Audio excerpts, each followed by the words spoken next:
All right, 64. All right, I think it's about time that we begin. Scammons are here. The Sanders are coming on. So let us begin worship. Yeah, Jill Shook says, link from the email didn't work. That is correct. The website link was perfect. Linda, sorry, that was a challenge. Mark emailed out everybody new with the correct link, so we apologize for the struggle that everybody had hopping on this morning. Remember, just a reminder, if the link, there are several places to find the link. If your initial place doesn't work, you can find it always on our website. So if you don't want to go back and find your email that has the link there, the website will always have it. Hopefully one of those will work. It is through the email that goes out. Remember, we have a Tidings Monday edition now and a Tidings Thursday edition. And if you're on Facebook, I generally try and set that link every Sunday morning when I do a little welcome worship reminder. So you can find links in several places. If your initial one doesn't work, please check those other places as well. So let us begin our worship. And one last reminder, we are not going to have fellowship today, but we have a State of the Church address for about 15 minutes that Christina Dolcino, the council president, and I put together. We recorded for everybody to talk about all things Holy Trinity, because today is the second Sunday of June, and so traditionally we have had our semi-annual meeting, and then we have moved outside for our church picnic. And because of everything going on, we cannot do either of those. So in place of that, we do a State of the Church address. We had no votes that we needed to worry about. It was simply sharing information. So we do a little bit about finances. We talk about worship, what we've been doing during this pandemic, and what the future might hold for us a little bit. So let us begin worship with the Box as they greet us. Good morning, Holy Trinity. We're the Bach family. We hope this video finds you well during these trying times. We want you to know that we miss worshiping with you in person so much, and we just wanted to give you a little glimpse of what we've been up to these past few months. So Susan and I often talk about the various sitting areas that we created around the house. We really don't get to use very much until life forces you to slow down a little bit. And it's been nice having Alex around to quarantine with us for a little while. Our little family back together again. We've been enjoying our time reading, puzzling, and enjoying each other's company. I prefer puzzling. I prefer reading. A perfect match. We do occasionally manage to get out and visit family and friends. Social distancing, of course. In fact, we're on our way to see one of our favorite people right now. And here he is now. Welcome to worship at Holy Trinity. Welcome to worship. Box, fantastic, and thank you for including Susan's father, Don, in there. A regular part of our Thursday morning work group. We hope you are doing well. Our gathering hymn is back to one of our pieces of music that we sang frequently during the summer, now the Feast and Celebration. So it's not so much a hymn, but something we use as a canticle of praise.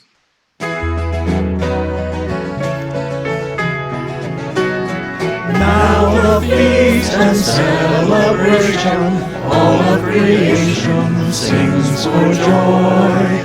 To the God of life and love and freedom, praise and glory forevermore.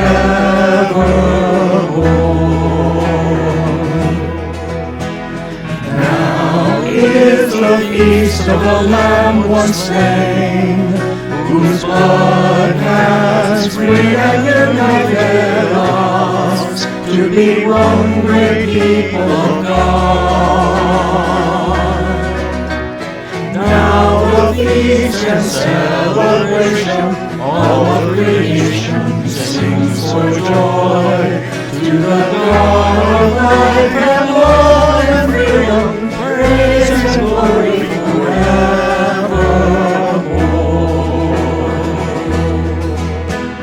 Power and riches, wisdom and might, all honor and glory to Christ forever. Now the feast and celebration, for joy. To the God of life and love and freedom, praise and glory forevermore. For God has come to dwell with us, to make us people of God, to make all things true. Now the feast and celebration, all of creation sings for joy. To the God of life and love and freedom, praise and glory forevermore.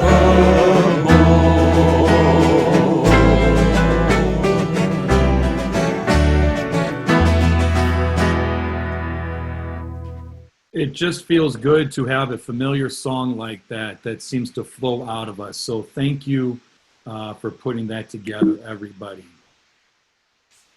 We continue with confession, where it normally occurs at the beginning of the worship service, and we use the confession we have used these last few weeks. Together, let us say, we confess we place our security in systems and structures that we hope will bring us peace and comfort at the expense of others. We confess that we often prioritize our individual pain and suffering over the suffering of entire groups of people marginalized by governments, organizations, and social norms. Forgive us when we are silent and apathetic in the face of racial intolerance and bigotry, both overt and subtle, public and private. Empower us to speak boldly for justice and truth, and help us to deal with one another without hatred and bitterness, working together with empathy and respect. Have mercy on all of our sins, O Lord, the things we have done and the things we have left undone. Hear these words of forgiveness. Our God is a lover of justice, who has established equity and executed justice and righteousness throughout the ages. Through God's grace, we are made equals. As a called and ordained minister of the Church of Jesus Christ, I declare to you that God keeps God's promises. All of our sins are forgiven. We are now called to spread that forgiveness to all we encounter, without fear, and to stand up to the empires of our world, striving to keep power through oppression in the name of safety and security. And all God's people said, Amen. We move to the reading brought to us, wrong way, brought to us by Julie Moore.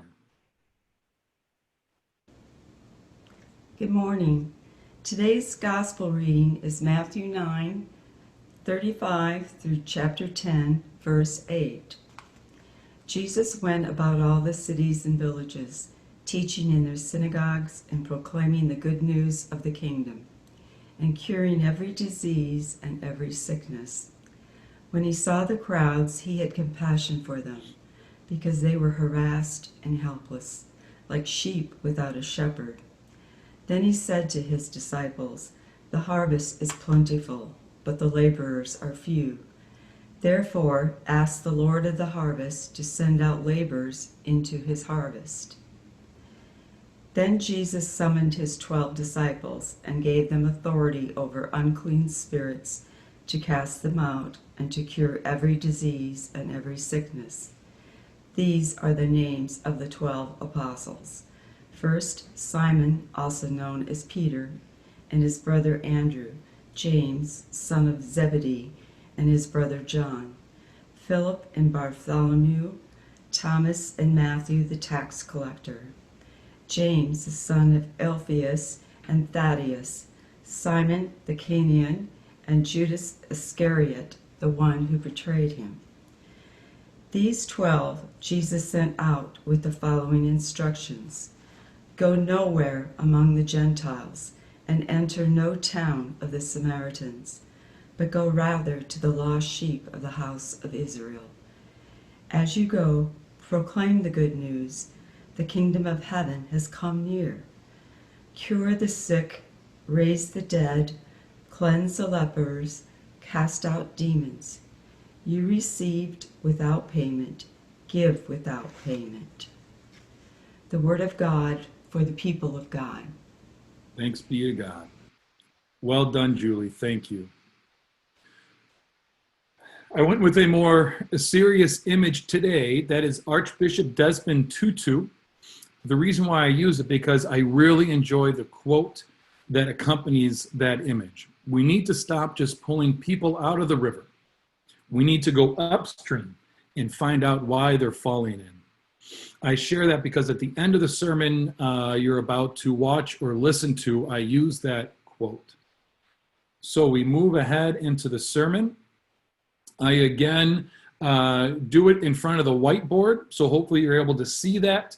If you are not, hopefully you'll get the idea of everything that is going on through the images. If you see that white circle in there, I just now noticed it. We'll have to be mindful of that for next time. I have a new light that is helping, hopefully, the lighting better of what's going on, and that is the reflection of the light on the whiteboard. So I apologize for that, and we'll make an adjustment for next time. But here is this morning's sermon. Hey, good morning again, everybody from Holy Trinity. It is me, Pastor Tim. It is time for the sermon. I am again in front of the whiteboard. It seems, as I said again last week, seems to be helpful as I explain certain terms with new words. It always helps me to see the word written out so I can picture it or imagine it in my head, and we're going to be doing a little bit of that again this morning, not as much, but just some concepts to draw out. So that's what we're doing. You just heard this week's gospel lesson. Now let me tell you a couple things. We are now in the season of time after Pentecost, or some people like to call it ordinary time.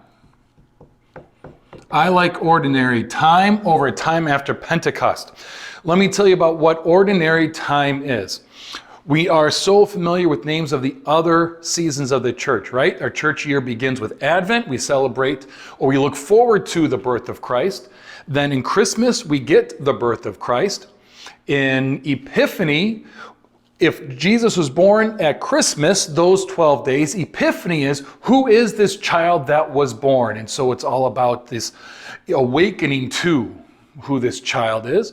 Then we skip over the life of Jesus and we go right into Lent as we go into a season of self-reflection, denial, how we strayed from the life of Christ. And that's Lent. Then we get Holy Week, in which Christ dies and is buried. And then Easter, 7 weeks, we celebrate the resurrection. Christ is not dead. And then Epiphany is just one day in which the Holy Spirit is given, and that's what we've talked about the last couple weeks. We are now in this time of time after Pentecost, or ordinary time. And why I like ordinary time, if all those other seasons of the church are based around the birth or the death or resurrection of Jesus, ordinary time is now about everyday life of Jesus. It is now the longest season of the church. If you come in and sit in the sanctuary, it means everything has gone to green as far as liturgical colors. But ordinary time is everyday life of Jesus. Everyday life. Now, this is what I find interesting. All our other readings that are picked by the lectionary are about, for those other seasons of the church, are about how do we convey meaning to the birth, death, and resurrection of Jesus. Ordinary time, we're just about the daily life of Jesus. So what readings are picked? Do we read right through a gospel now during his ordinary life? How does that work? And so we will get some stretches of our reading this summer in which it is more continuous than before. It seems like maybe we've jumped around a bit. But this is what I find really curious or really interesting about the passage that we had for today. The first reading that we get that is not based on the life or the birth or death or resurrection of Jesus, or is not about a concept of who God is, Trinity Sunday last week. The first reading that we get about the everyday life of Jesus has to do with what Jesus is calling his people to do. what it's calling them to be. So here's what I mean by that. Here we have this passage in which Jesus is out, and I love some of the words. Jesus has compassion. Jesus has compassion for people, and it is the compassion he has, understanding the situation that they are in, that compels him to act toward them, for them, in their direction, on their behalf, however you want to say it. But it is compassion that Jesus acts for us and toward us. And who are the people he acts for? Those who were helpless.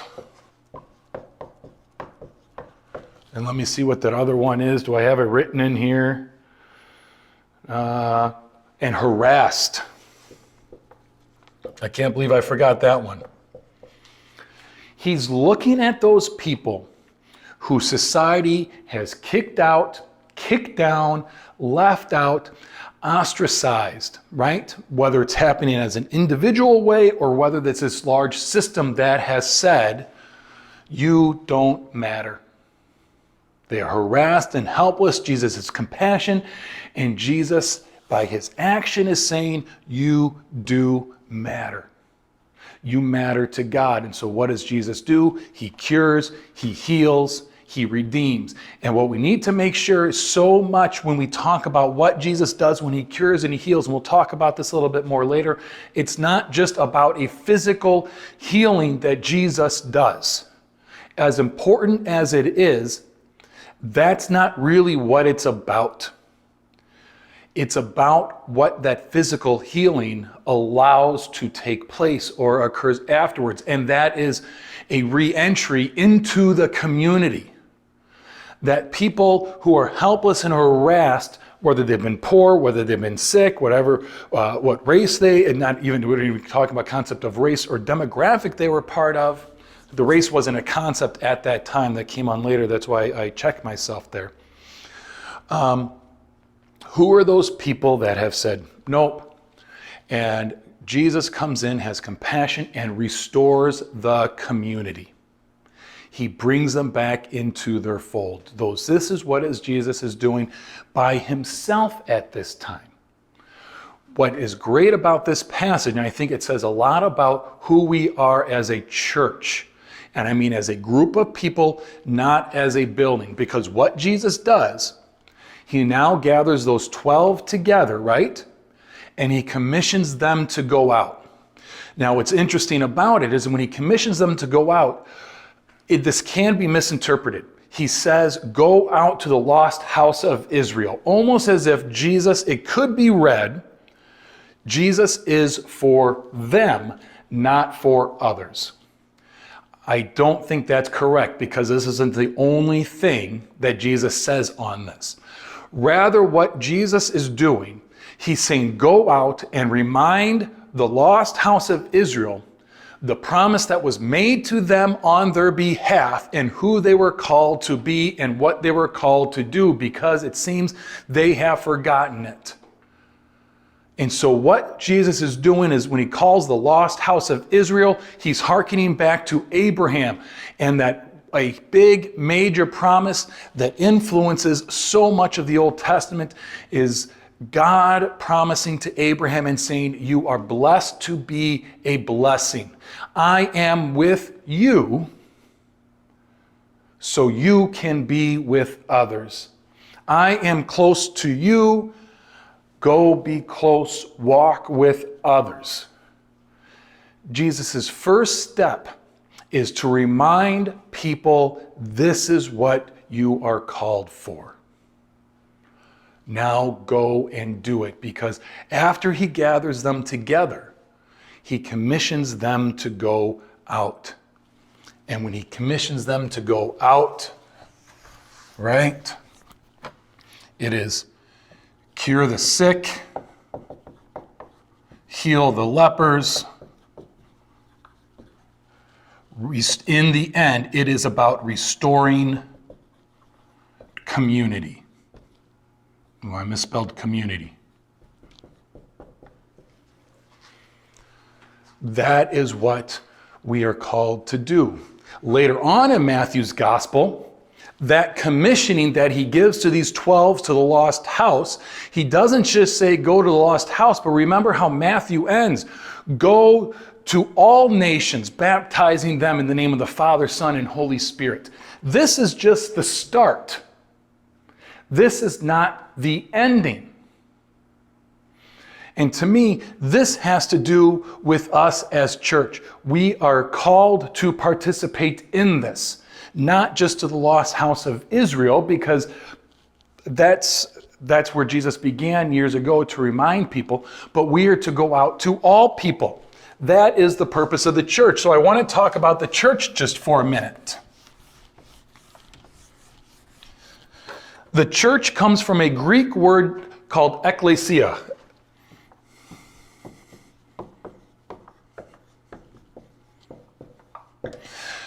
Like many words, ekklesia comes from two root words.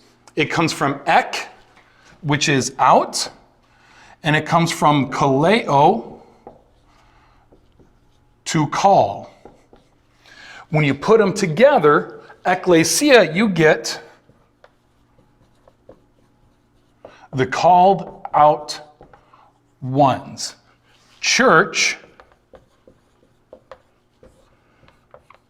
are the called out ones. The called out ones. Church is not a place we go. Church is something we do and embody and live out. Jesus has to gather people together to remind them of who they are and the promise of God toward them. That's what we do in what we traditionally call church. But that language is not correct. We need to change our language to better understand. Our faith is not about whether we go to church and take an hour of our day and be in worship and then go on with our life. Our faith is about hearing who we are, what we are empowered to do, and then being the church. Having compassion, healing the sick, cleansing the leper, having compassion on the helpless and the harassed. Which means we look at systems and things that are going on, and we don't just look at an individual, but we want to understand why these things are continuing to happen. So if you want to know why I'm continually talking about race, or why we had to talk about and still will reconciling in Christ and being a welcoming place for LGBTQIA plus people, is because as a church, we are always looking at those who are harassed, who might not have a voice, and so maybe at some level, society has them deemed helpless, but I have a hesitant saying that they are helpless because that's not the case, but their voice isn't as strong. I love a quote from Desmond Tutu, though. At some point, we need to stop just pulling people out of the river and go upstream and to realize why they're falling in to begin with. Now, that is a much harder question to answer going upstream, because you know what really feels good? Reaching down, helping somebody and pulling them out, because you're able to say, oh, look what I'm doing, what I did. It feeds a piece of my ego. And it means the system doesn't have to change, but instead, because of the system the way it is, I can actually build myself up by it, because look at the good that I'm doing. Yet that's not what we're called to do. Remember, we said Jesus is about restoring community. It's not just about helping an individual person, as important as that is. But it's about understanding what is going on in the big picture, going upstream and understanding why people are falling in to begin with. And what I need to do when I do that is realize, how am I contributing to that? And maybe in some way, how have I fallen into the stream as well? How do I need to be pulled out? And how can we stop everybody from falling in? That is the job of the church. That is why we come to worship, to determine how we live our lives as the church, as the called out ones. We don't go to church, we go to worship in a building. And we leave this place to be the church.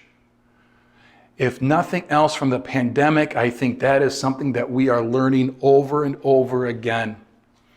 As great as it is to gather physically in the same place as everybody else, and it feeds us in a way that gathering online during Zoom just can't do, we also know we can be who we are meant to be.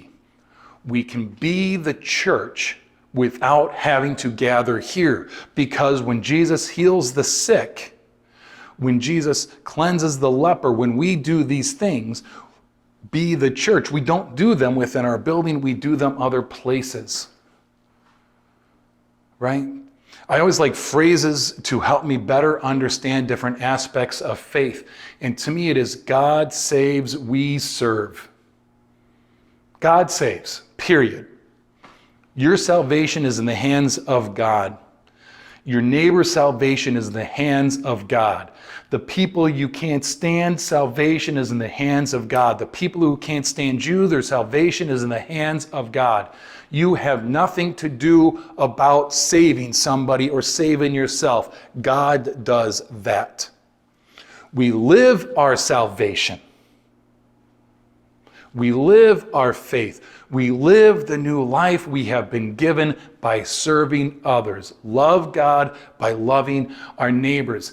And this first passage we get during ordinary time about the everyday life of Jesus is simply about that.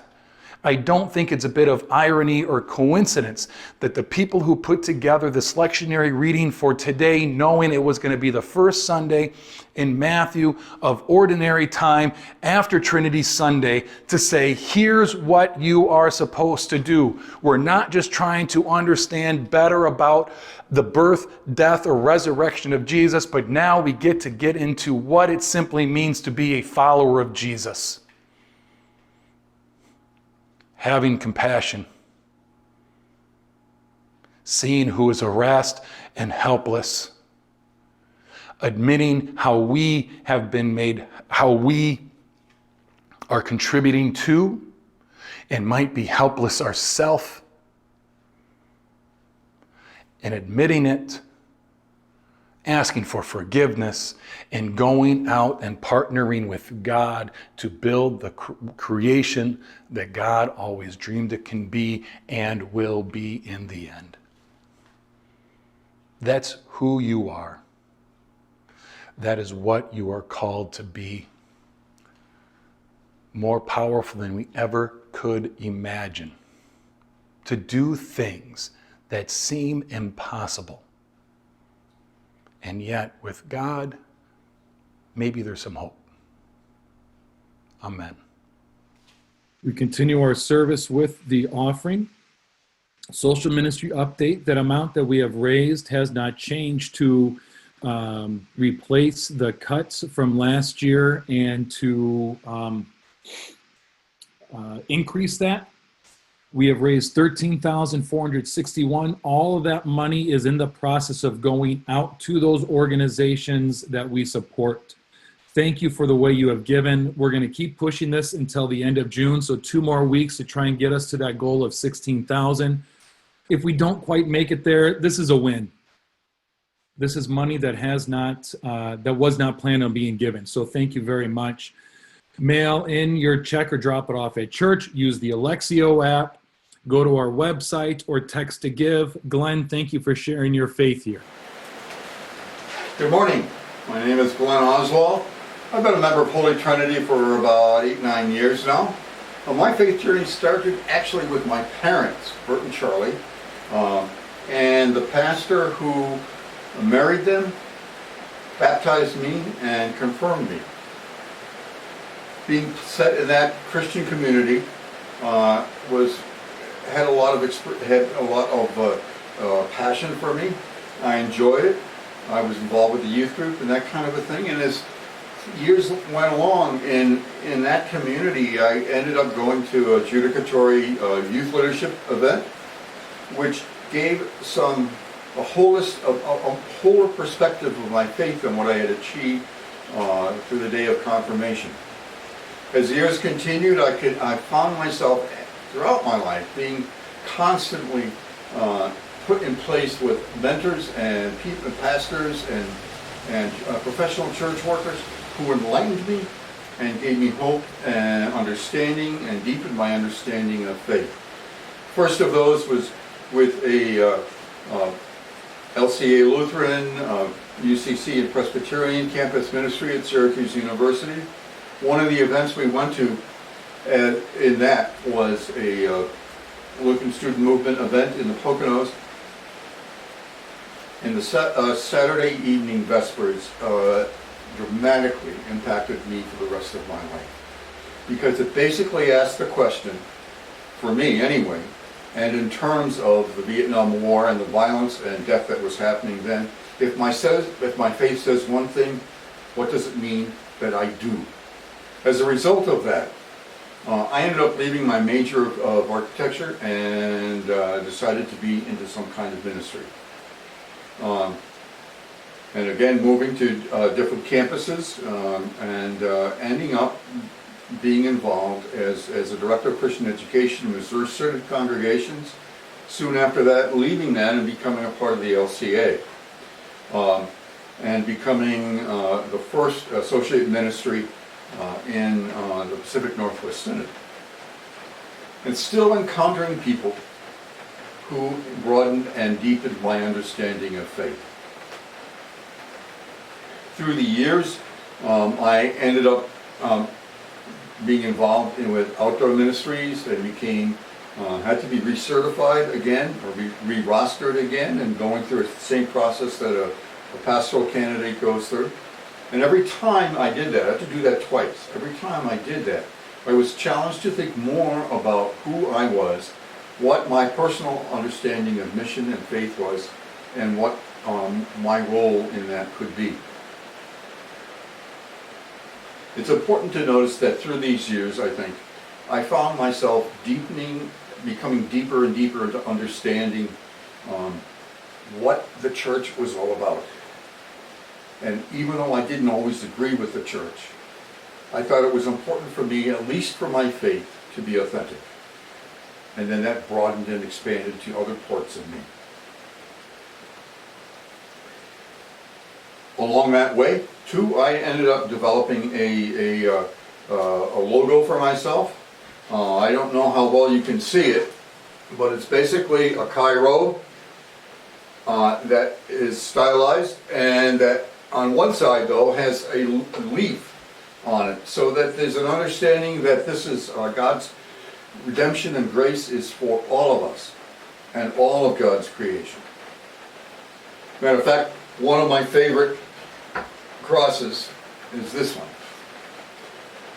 because it has the risen Christ, the Spirit, God's creation. There's can't read it, but across there it's in Spanish, a new creation. Again, that God's reconciliation, God's grace is for all of creation. So this is where I am at. In these last few months of challenge, faith again has struggled. What do I do? How can I proclaim God's love in an era where God's love is so desperately needed? So this is my faith. I'm thankful for my parents, the mentors along the way, and the Spirit's involvement in how I have ended up to be. See you soon, I hope. God bless. Perfect. All right, we're going to begin prayers of the people. The song we're going to listen to today is Iron and Wine, Call It Dreaming. If you remember, not long after I got here, I did an adult forum that was on this song. We showed the video, then we talked about it afterwards. I wanted to get Jonathan Bach playing some organ music. We had some uploaded, but I had a hard time locating it. So we'll get John Jonathan playing some organ next week for prayers of the people. Let us pray. Lord, we thank you for a time to gather, even if it's just virtually right now, as a community of your followers, as your church, the called out ones. Help us to continually discern what that means for us in our lives, both individually and collectively. We lift up all of these prayer concerns and joys and thanksgivings that we've typed here for everyone to read. We also remember that there are those that maybe are a bit too painful or a bit too deep to share publicly for others, or maybe too deep for us to even know, but they are only a feeling. We trust that you know us intimately. We trust that you care for all of your creation, and you are working to restore it. In your name we pray. Amen.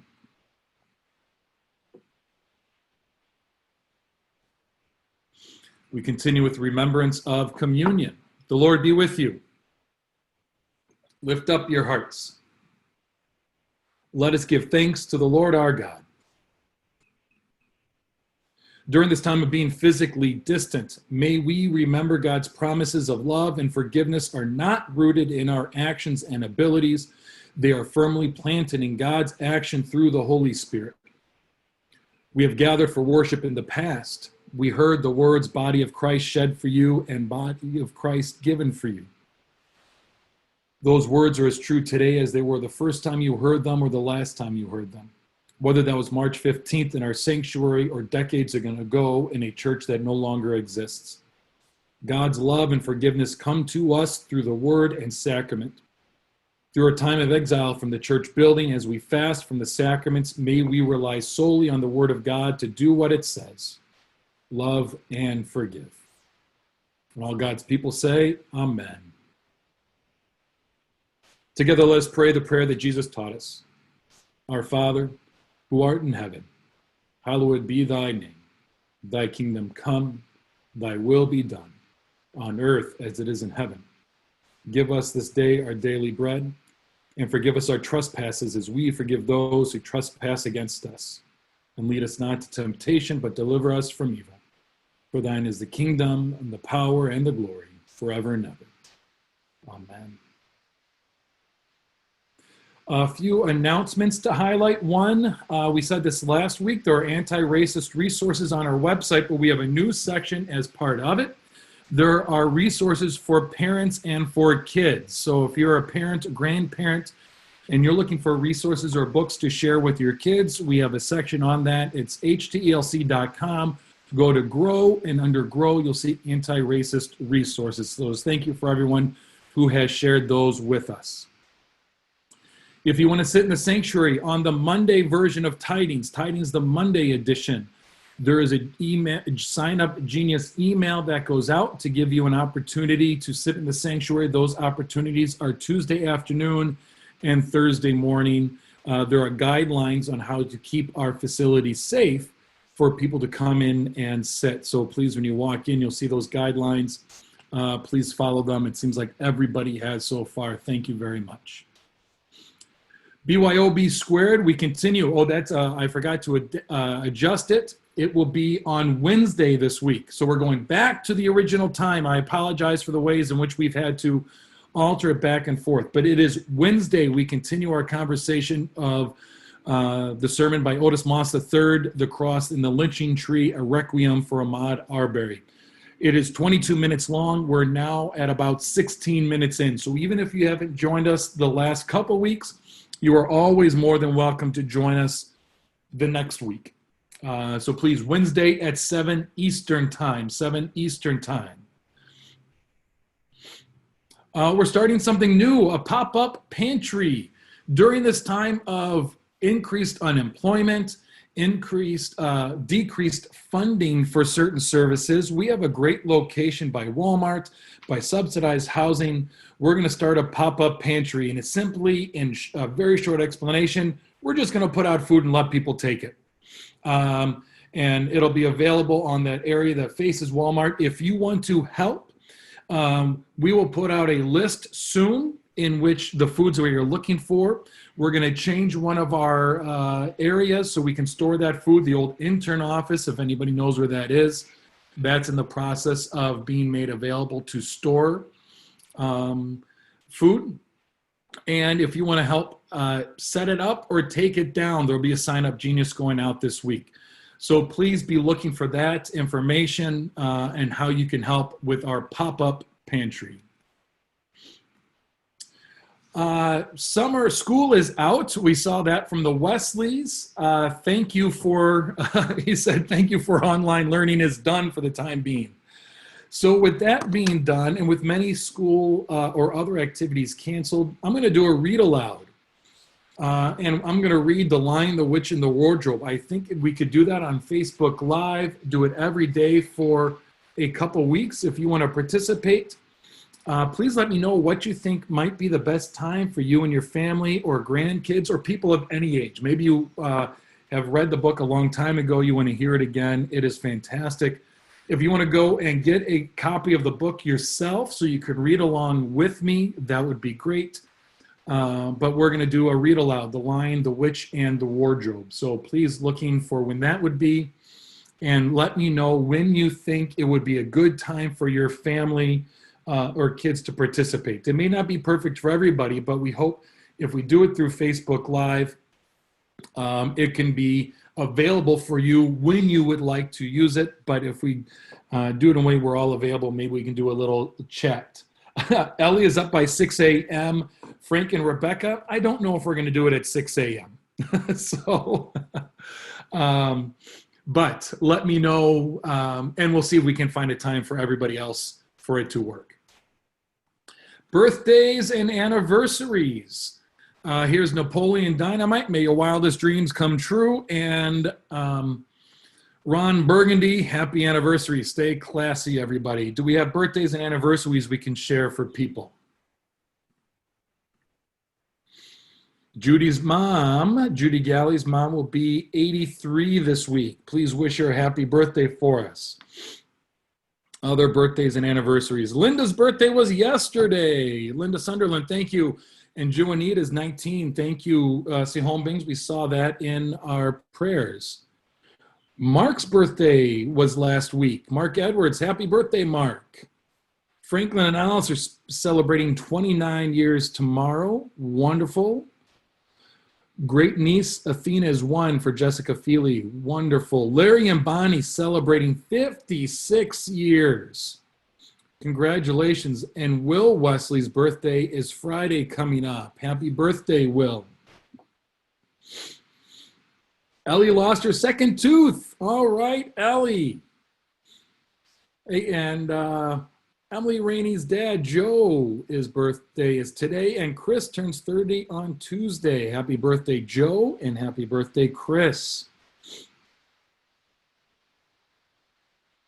All right, seems like it slowed down. As we can keep that going, as we see our sending him, my hope is built on nothing less.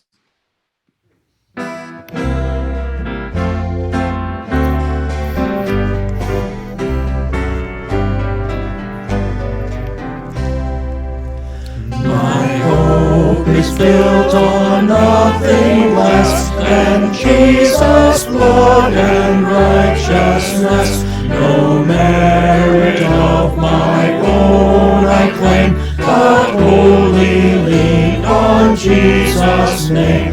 On Christ the solid rock I stand, all other ground is sinking sand. When darkness veils his lovely face, I rest on his unchanging grace. In every high and stormy gale, my anchor holds within the veil. On Christ the solid rock I stand, all other ground is sinking sand. His oath, his covenant, his blood sustain me in the raging flood. When all supports are washed away, He then is all my hope and stay. On Christ the solid rock I stand, all other ground is sinking sand. When he shall come with trumpet sound, oh may I then in him be found, clothed in his righteousness alone, redeemed to stand before the throne. On Christ the solid rock I stand, all other ground is sinking sand. Wonderful. If you didn't see, that is also the Navy hymn. We conclude our service with the benediction incendi from Robert and Eva Moore. Good morning. I'm Robert Moore. Hi, good morning. I'm Eva Moore. We live in Lee, New Hampshire with our children, Carl and Heather. Carl recently graduated and he'll attend the University of New England to play soccer and study nursing. Heather will be a senior at Portsmouth High School where she plays volleyball. This morning we're doing the benediction and the sending. May the Lord bless you and keep you. May the Lord's face shine on you and be gracious to you. May the Lord look upon you with favor and give you peace. In the name of the Father, Son, and Holy Spirit. Amen. Go in peace and serve the Lord. Thanks be to God. Well done, Moores. They were just married a year or two ago. I did that wedding out on Seacoast Science Center. Wonderful. As I said, we're now going to do the State of the Church address. It's 15, 17 minutes long. Christina Dulcino, who is the council president, and I share some thoughts on Holy Trinity, how we've been doing during this time, and what you might be able to expect a little bit going forward in the future. So thank you for...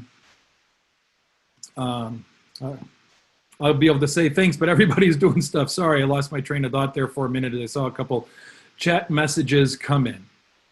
We'll let people decide if they're going to stay or if they're going to go. If you have questions as we do this, please type them in the chat box, and I'll write those down, and we will work on maybe producing something, writing something up that addresses some of those questions you might have. So I will play that and go from there. All right, welcome everybody. This is Pastor Tim. And Christina Dolcino. And we're doing things a little bit differently this year. This is, hopefully when you are watching this, potentially it is Sunday, January 14th, which in the life of Holy Trinity, that second Sunday in June has traditionally been our semi-annual meeting and our church picnic. And unfortunately, because of the pandemic and everything going on in the world, Christina and I are coming to you from the sanctuary to try and do a semi-annual meeting, but we want to call it the State of the Church Address, and just give an overview over how things have been going and a bit on where we see ourselves headed in the future as well. So that's the purpose of this. Hopefully it's no more than 15 minutes. We're going to jump back and forth and talk about different aspects of it. But I first just want to say thank you for all the ways people have embraced this new way of being or doing church during this time.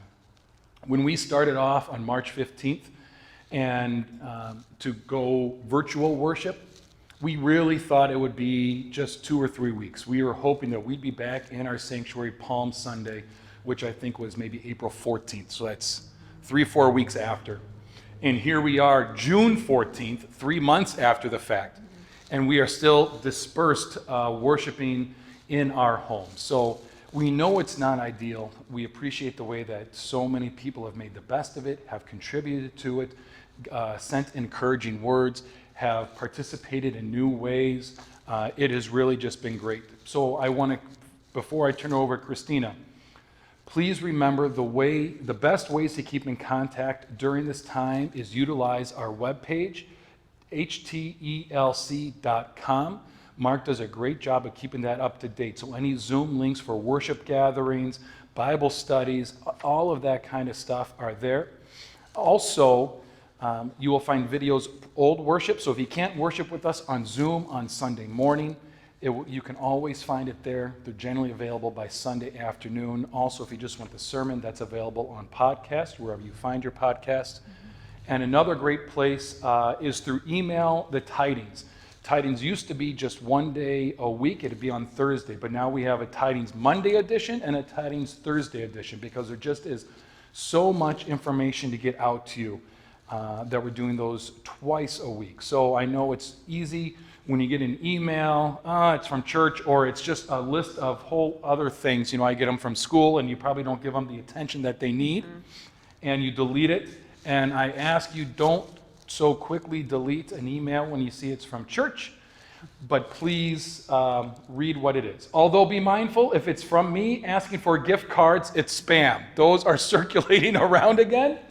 Do not listen, or do not, if I need help, I will not come to you in a general email asking for gift cards. I will call you on the phone if that is needed, all right?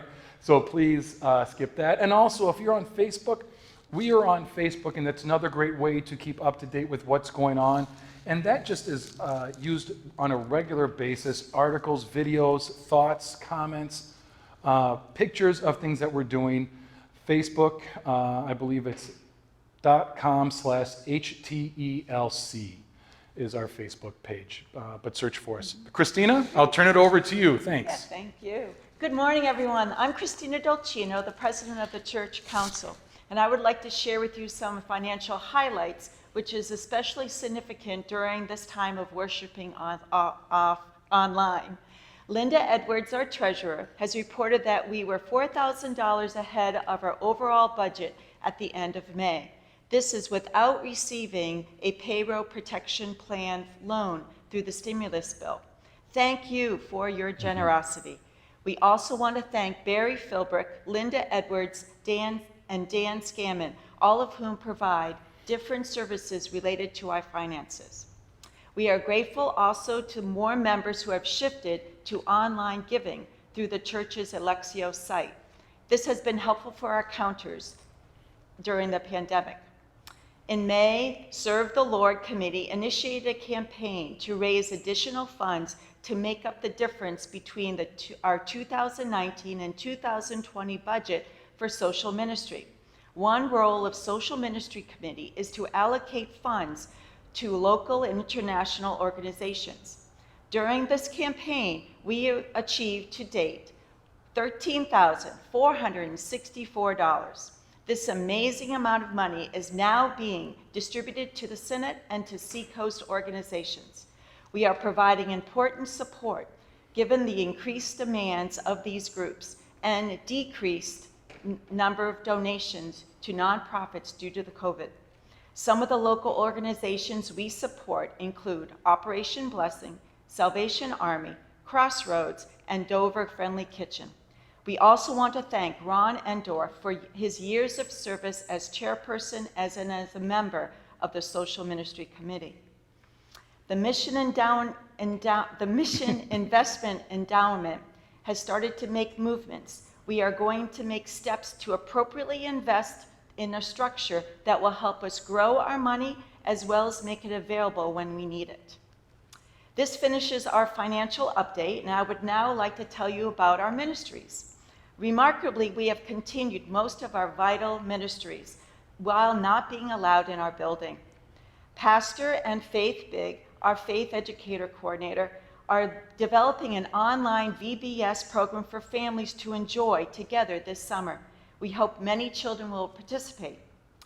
The number of members attending Wednesday's Bible study has increased, along with Wednesday evening Bring Your Own Bible and Beverage discussion. In addition, Sunday school lessons and videos continue to be available online each week. The chairperson of the Serve the Lord, Cheryl Brigham, runs the Shepherds and Flock Ministry. This important ministry makes phone calls regular to members to check in to see how they're doing, to see if they need anything, and just simply to chat. Thank you to Cheryl, and please contact her if you're interested in joining this ministry. We have been able If you have been able to attend our Sunday service online, you will probably notice there are many new people, new faces, people doing new responsibilities in our church as we provide church online. We are appreciative to all the people who have welcomed you to church, who lead us in prayers, who read the readings and the gospel. We have also enjoyed the stories people have shared about their baptisms, the communion, and what faith means to them. Our virtual choir has been a joy to watch blossom this spring as new voices participate from far and wide to lead us in singing different songs together. Last Sunday, we honored 10 high school and college students who have graduated, and we awarded 3 scholarships for the Faith and Service Award. Congratulations to all of them. And thank you to Helen Goranson, who continues with this effort to keep this going. Confirmation classes has suffered the most during this pandemic. Please accept our apologies, and as restrictions change, classes will begin again. Thank you for being a part of Holy Trinity as we grow and come together in many new ways. Thank you also to Mark Donahue, who continues to adapt to his job as things change, and he's doing amazing work. Pastor, up to you now. Thanks, Christina. I'm always amazed to hear all of those things that Christina has listed off and what we came up with, that even though we are not allowed in our building, which we so often associated with the primary way in which we practice our faith, I think one of the things we are learning about this, the building, as important as it is, it doesn't determine what we do with our faith. It allows us to gather physically together, but so many important things continue to occur once we leave here. And so that is why we are so adamant on we will never say we closed church or we are reopening church. All we did was move our worship and ministries online, and we're looking forward to the day in which we resume or move our worship back into the building. And I know this is something that our presiding Bishop Elizabeth Eaton has been so vigorous about in saying also. The church does not close. Over centuries, people have not been able to gather in a building, and yet the faith still passed on from one generation to the next. We may not be gathering physically together, but that does not mean we are not gathering spiritually together. So thank you for all those ways in which you listed. Sorry if we forgot anything. And again, a big thank you to everybody who has helped participate. And I'll say to council as well, as when we gather, we've had some extra meetings at the same time to talk about how do we best move forward during this pandemic. And that's what I want to address now is so many questions, or the most common question is, what's next? When will we resume worship in the building, or what will the future look like? So let me say this, when it gets to what will the future look like, we just don't know.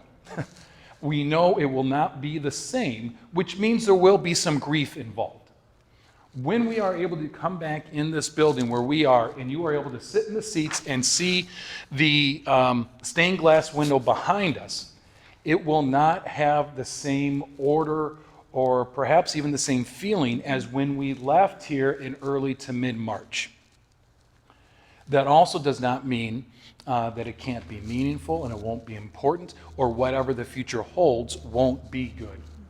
One of the last meetings we had right before this pandemic hit is, as a council, we were talking about if a church, and not just Holy Trinity, all churches, not just want to survive into the future, but thrive, what does that mean for how we function and operate? And then this pandemic hit, and I had some people say, I knew you were talking about change, Pastor Tim. I didn't know it'd be coming this fast. So we're navigating our way into a future that is unknown. And what that means is that we're going to have to try things that we have never tried before, which means some things will go well, some things will fail. This is what we ask of you, and I think you've been doing so well of so far. When we try something new, be open to it. And I love the expectation right now. People are understanding, well, you've never done this before. So maybe it's not going to work well. Even when this pandemic hits, that is the attitude that needs to remain as we move forward. We've never done this before. Maybe it's not going to work. Maybe it will. But we have ourselves open to new ways of being the church, not simply going to church. So I just wanted to say that. On the good news that I know people are looking forward to, we are going to begin some outdoor gatherings here in early July, so just 2-3 short weeks or so from now. Dave Mercer, and we need to say thanks to Dave, and that while the Thursday morning work group is not gathering at one time, they come in periodically by themselves to continue maintaining the building, and Dave is here on a regular basis doing stuff. But Dave is working to get the tent set up, so we have a place to gather. We have a group of people working on what are those safety guidelines we need to have when we do gather. And we also are beginning to have conversation with the worship team on what those gatherings might look like. What do we do when we are here? Please know they are not designed to replace what we are currently doing on Sunday morning on Zoom for worship. They will be supplemental to our Sunday morning Zoom worship. So they won't happen on Sunday, they won't happen on Sunday morning, they'll happen on 2 other days during the week at different times to allow different people to come. You will have to sign up through Sign Up Genius or by calling the office. So we know some people maybe have a little bit harder time with technology, so we're going to make it available a couple different ways to sign up. But we will be gathering together. And so we look forward to that. Another good news is we are going to begin the practice of communion here in the near future, I would say at the beginning of July also. We've been continually receiving guidance from the Synod office on how to proceed with that. And so we're going to put those practices in place. And so we can not just, as we say on our Sunday morning Zoom worship, rely on the words of God to do what they say, but have that physical bread and wine or bread and grape juice to do those words also and to receive God's promises. So be looking for that as well. Another question I have received from a few people, or we have received from people, is about the reconciling in Christ process. We were so close to coming to the conclusion of that process that had been a year or 2 in the making. And then when we had a vote to set for the week after Easter, the pandemic hit, and so we couldn't bring that process to a conclusion and make that public statement as a church. We haven't forgotten it.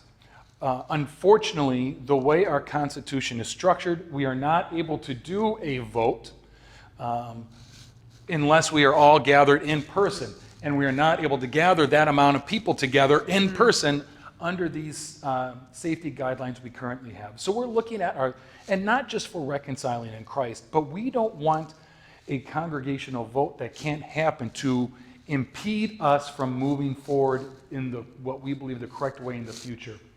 So we're beginning to have conversations about how do we still make decisions as a congregation, even though we are dispersed. So if you've been looking forward to reconciling Christ, don't give up hope. It's still going to be coming, and other decisions, that's going to be coming as well. Another way in which we want to improve into the future for worship experience when we can resume in the worship is by upgrading the technology in the sanctuary. We know that when we gather together again, many people will still not be able to come for many reasons, and they may not be able to come for a long time. Because of that, we don't just want to, hey, well, you can't come, too bad. We want to have a quality worship experience for all people as well. And so we're getting estimates on how to put screens up in the sanctuary, how to video record better. Right now, you can find sermons on Facebook Live, but we really just use an iPad with Mark in the back of the sanctuary. It does the job, and we know we can do better. So when we resume, or if you are worried yourself, when worship resumes, what's going to happen to me? We're talking about it, and we want to make sure we include as everybody as possible through our worship. So we have that working as well. Otherwise, I think those are all of the things that I have. Christina, anything you can think of that we forgot? Just thank you for your support, and keep the communication coming either directly to pastor, which is the best way to do that, or through one of the council members. Yeah. Thank you very much. We are glad you are here, not physically in the building, but you are here with us spiritually in the presence of Christ. not just as our friends, but as our brothers and sisters. Yeah. Peace be with you. Peace Take be- care. Peace be with you. So that is the update on everything. If you have questions that you felt like weren't answered, please email us so we can get them back to you and keep everybody up to date. Again, don't forget all the great ways to keep in communication. I'm sorry, I'm reading another chat that came in from Wesley's. We're getting a lot of thank you. Let me say this. Thank you to everybody else. If we didn't say that enough, thank you to all the ways you have helped facilitate this. The amount of people that are involved in worship on Sunday morning, I believe, has increased. The amount of communication that I have with people on a regular basis, on a daily basis, has increased, which is crazy when you think about that, because it has been harder to actually get together. But yet, through other technologies, we continue to be who we are called to be, and I believe do the work we are called to do. So I thank council. I thank all of you who continually show up every week in every way possible. Continue to reach out to everybody with phone calls. If you notice there's not somebody here on Sunday morning through Zoom that you used to see in Sunday morning worship, call. See what they're doing. See how they're doing. Do they need help? Is something going on? That is the way we stay connected. And then as you think about what faith means to you, think about how you can live your faith, not in worship, but when worship is done.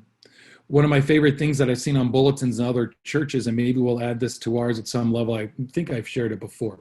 The worship is over, let the service begin. God saves, we serve. May we serve the whole creation through God's love. Thank you, everybody. Have a great day.